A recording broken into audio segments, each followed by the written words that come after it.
umuntu n'umuntu ariko Imana nayo ni Imana. Imana ireba mu mutima. N'abantu babipanze babishyira aho ngaho bo ngo bumvaga ko bitari bube, ariko ndagira ngo mbatangarize ko ijuru iyo ryasinye nta mwana w'umuntu wasinyura. Ntabwo banari mfite kuko nari mbizi yuko nigeze mubeshya namubwisha ukuri, kuko hagize n'utambikamo yahagwa burya. Twasenze Imana navuze umugore mwiza ndagukunda cyane, ndagukunda cyane kuko waje mu mugambi w'Imana, ntabwo waje uvumburutse. Love you baby, ndagukunda nanjye cyane.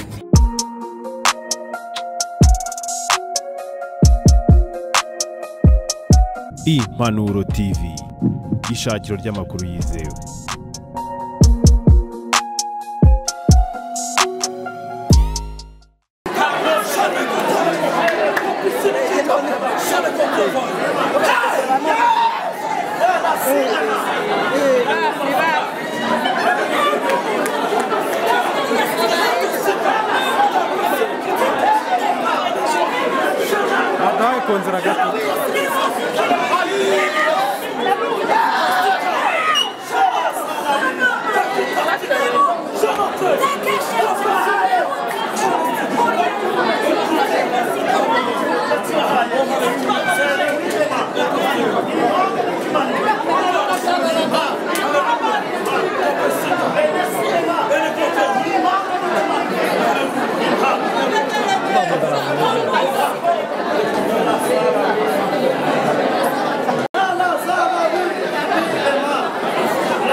Doruvuye wanyugiye mu rwawe mwana wanjye, nicyo gituma umuntu azasiga se na nyina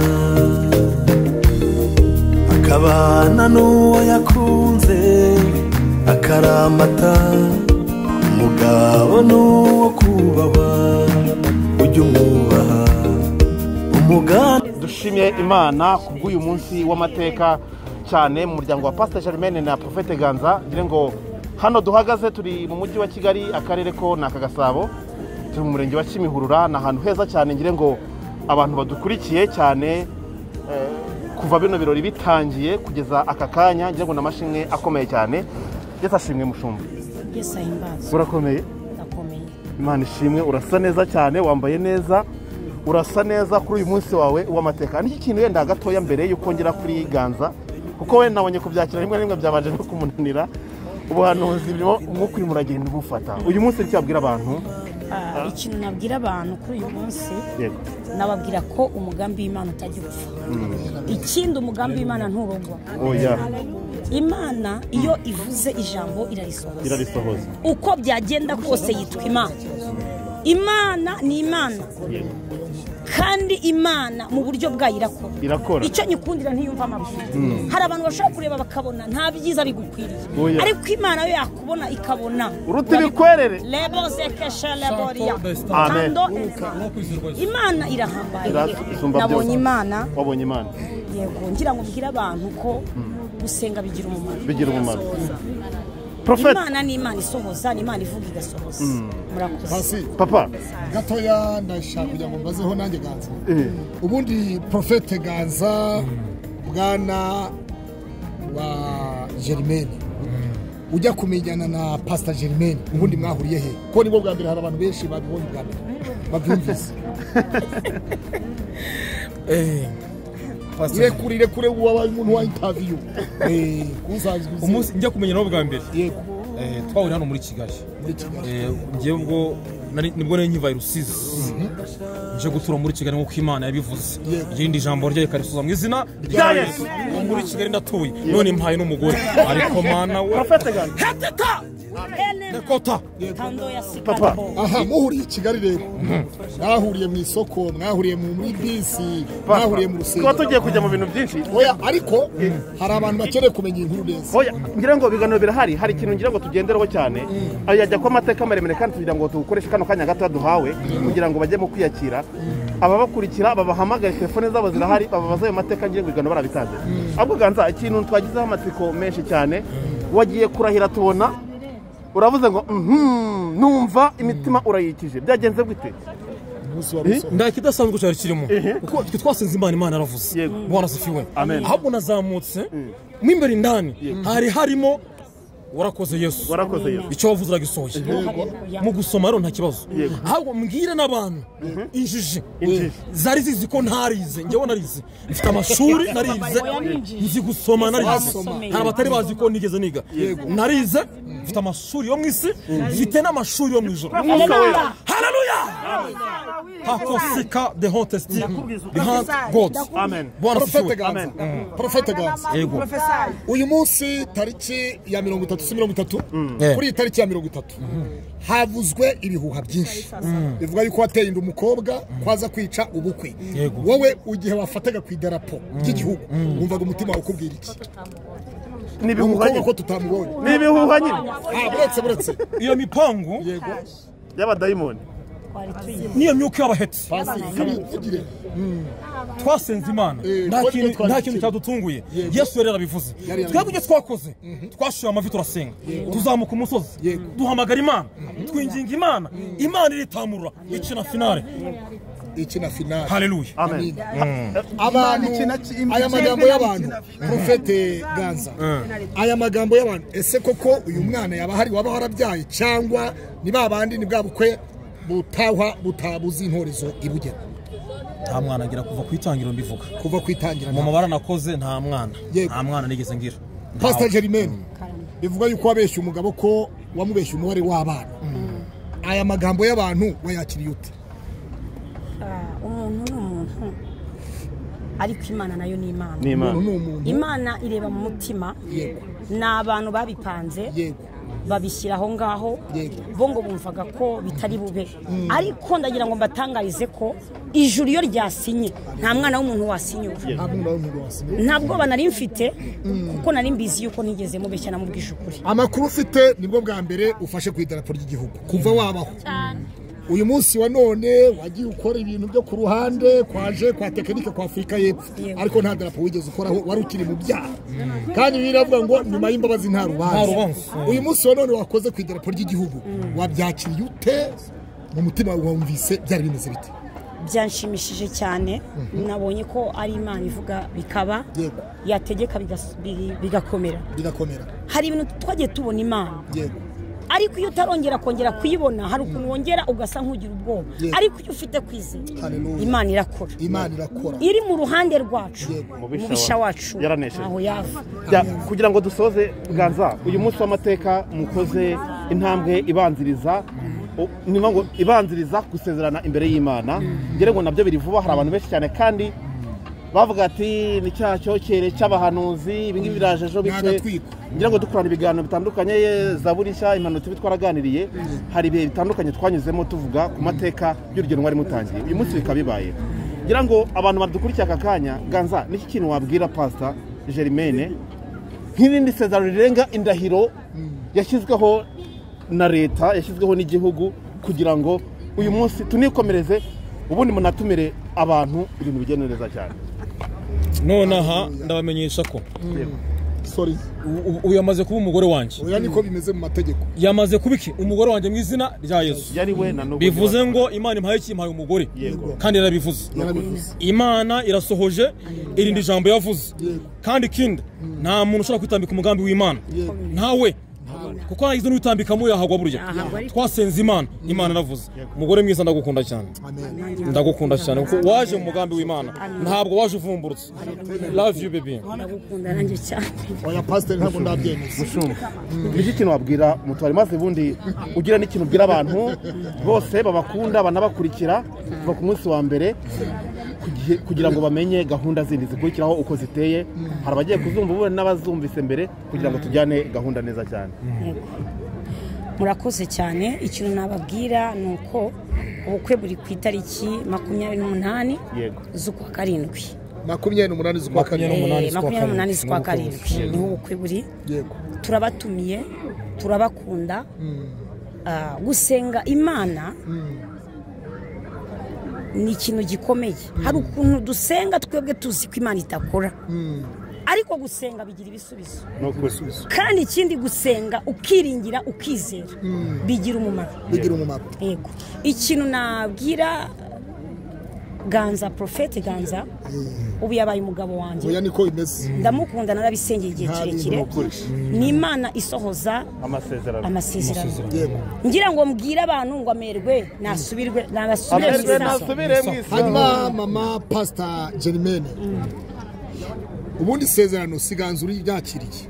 Isezerano ubundi ryakiriye wowe. Amina. Nyuma y'igihe cyose kirangiye gishize. Hari abadamu babayeho mu buzima nk'ubwawe wari urimo.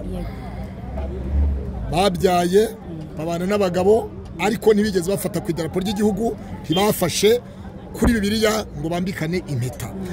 Uyu mudamu witegereza ibi bitangazamakuru biri hano akareba Pastor Germaine n'umutware we Prophet Ganza, ni ibihe byiringiro wamusubizamo?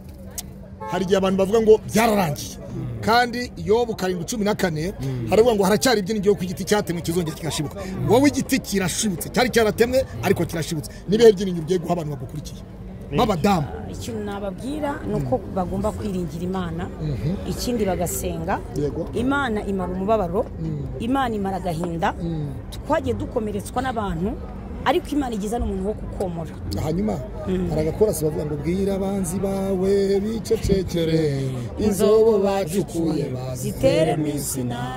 Amen. Bwira abanzi bawe bicecekere, inzobo bacukuye bazitere misina. Amagambo yose bayatere. Reka tubashimire cyane.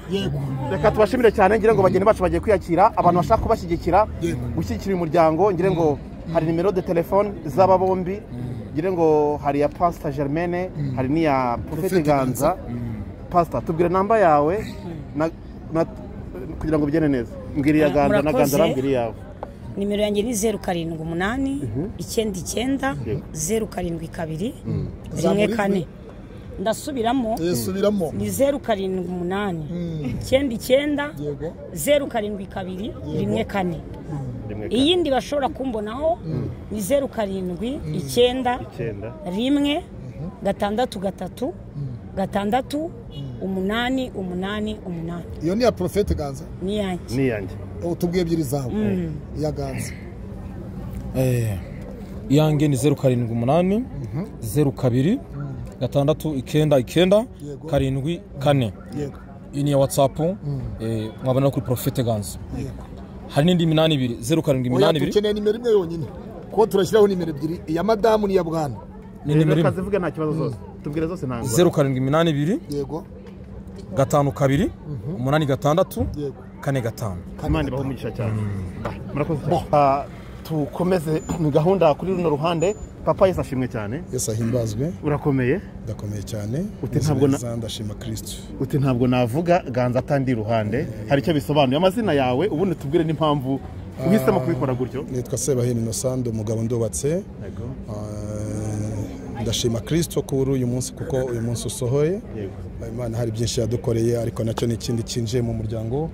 Ganza n'umuvandimwe wanjye. Ganza n'umuvandimwe wanjye. Mu maraso? Kwa mama wacu. Mama na mama we bavindimwe.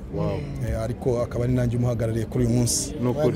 Kidushimishije kuri uyu munsi ni kimwe, nuko Ganza yakiriye Yesu Kristo nk'umukiza, akemera gukorera Imana. Uyu munsi wa none mu muryango dufite amashimwe akomeye kuko Ganza yadukoze ku mitima. Ntabwo twari tumwiteguye gutya, twari tumwiteguye nk'umwana wavukiye mu mujyi ndetse n'imibyirukire ye ko ubuzima bwe bushobora kuva mu mayibo. Ariko uyu munsi avuyemo umugabo ukomeye, avuyemo umugabo mwiza ushima Imana, wari mayibo wavuye umugabo. Rero uyu munsi wa none twaje kumushyigikira, twaturutse Rusizi, bamwe baturutse Rusizi, abandi twaturutse mu mujyi wa Kigali. Impande zose mwabonye ko abantu ari benshi cyane. Abantu ni benshi cyane, ababyeyi baje bakenyeye, bameze neza biteguye. Aba bose rero baje kubera ibyishimo, umunezero, kubera ko hari icyo Imana yadukoreye mu muryango wacu. Ganza nawe kwemera kwakira Yesu Kristo nk'umukiza, natwe turishimye kuri uyu munsi. Mbese uyu munsi ni umunsi w'ibyishimo, umuntu wese areba cyangwa se yumva akumva aranezerewe. Murakoze. Papa, hari message nk'umuryango urumva ateye intambwe. Yego. Kuba yari umugabo ni umugabo, ariko noneho hagiye kuba umugabo noneho ukize izindi nshingano. Yego. N'ubuhe butumwa mwamuhereza kugira ngo muri uru rugendo rwo gukora umurimo w'Imana, muri uru rugendo rwo kubaka urugo rushya abigendemo gitwari kandi anezeza Imana cyane? Murakoze cyane. Ikintu cya mbere kiriho kugira ngo wubake urugo rwiza no kubanza kubaha Imana. Imana ikaguha ubwenge bushya. Ubu hari ubwenge yari afite, ari umusore yakoreshaga, ariko kuko abaye umugabo kandi yubaha Imana, Imana igiye kongera imwagure ubwe ku buryo yongera ikamugira umuntu mushya, ikamuha ubwenge bushya, iraha umugabo utunze umugore. Ubu ngubu ateye intambwe, n'Imana iteye intambwe imwegera kugira ngo bya bindi cyangwa kumwe yatekerezaga ibitekerezo bye kugeza izi saha birahindutse kandi ntekereza ko inshingano zo azazishobora. Dutekerejeho Imana yamukoya naho imugejeje, inshingano azazishobora. Umuryango turahari, dusenga Imana, tuzamusengera. Pastor warahari, dushimye Imana ko Pastor Claude ahari. Twajyaga kenshi cyane twumva connection yabo, ariko uyu munsi wa none turabonye, twumva turanezerewe kuba bari kumwe. Afite abantu bamushyigikiye rero, haba mu byo mu gusenga Imana, haba mu buzima busanzwe, haba mu bushobozi. Tuzamuba hafi kandi ibihe byose ntago tuzigera tumutererana. Murakoze. Akabazo k'amatsiko ka nyuma. Yego. Wowe uri umunyamuryango wa Prophete Ganza, uragira uti uwari mayibobo abaye umugabo mu buryo tutatekerezaga, ni Imana ibikoze. Wowe nk'umunyamuryango kandi ukaba mukuru wa Ganza, waba warigeze wumva bavuga bati Ganza hari ahantu yakubaganye yabyaye umwana, cyangwa se aracyari umusore nk'uko tumubona?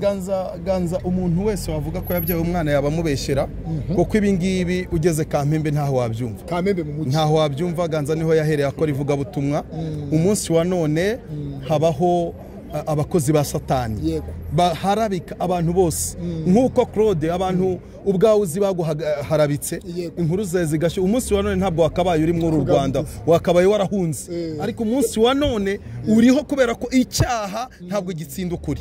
Rero umuntu wese Ganza arahiriye hano, akarahira mu mategeko, ntagire ikintu na kimwe ashyiraho. Uwo muntu nta kintu cyose na kimwe ashobora kuzana ngo aze kukivuga, usibye guharabika, kubera yuko iyo uteye intambwe usanga Imana, Satani nawe atera izindi akwiruka inyuma, ariko Imana ikakora protection yayo kugira ngo ikurinde. Rero nta kintu na kimwe, nta nkuru mbi, inkuru nk'izo ngizo ntazihari, nta nizo twumvisha. Murakoze cyane. Murakoze, tubashimire cyane. Yego. Hanyuma kandi tubari inyuma, ukomeze mushyigikire Ganza nk'umuryango.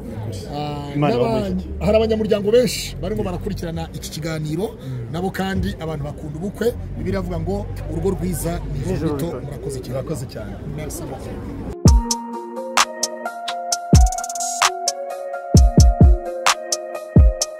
Impanuro TV, ishakiro ry'amakuru yizewe.